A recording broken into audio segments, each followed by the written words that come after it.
مش كل ألم في المفاصل معناه مشكلة في العظم. أحيانا جسمك بيكون بيهاجم نفسه وانت مش واخد بالك. ولو فاكر إن الروماتيزم مجرد برد في العظم أو بيجي بس لكبار السن، فالمعلومة دي محتاجة تصحيح.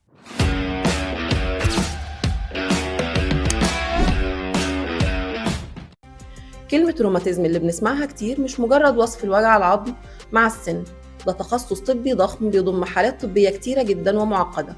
وعشان كده لازم نفرق بين تآكل الغضاريف الموجودة في المفاصل وبين النشاط المناعي اللي بيهاجم مفاصل جسمك بالغلط. وعشان كده في أعراض لازم تخلي بالك منها لو بدأت تظهر عندك.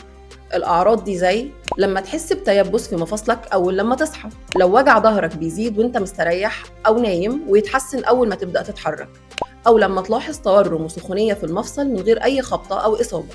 هنا جسمك بيقولك خلي بالك، عندك مشكلة في جهازك المناعي. وخلي بالك، الخطر الحقيقي مش في الألم، الخطر تأخير التشخيص، إننا نعالج التهاب مناعي بالمسكنات على أساس إنه شوية إرهاق، ده بالظبط كأننا بنطفي جهاز الإنذار وسايب الحريقة شغالة. والنتيجة تضرر دايم في المفاصل كان ممكن نتجنبه ببروتوكول علاجي صحيح من البداية. لو عندك وجع مفاصل مش لاقيله تفسير، لا تتردد في طلب المشورة الطبية.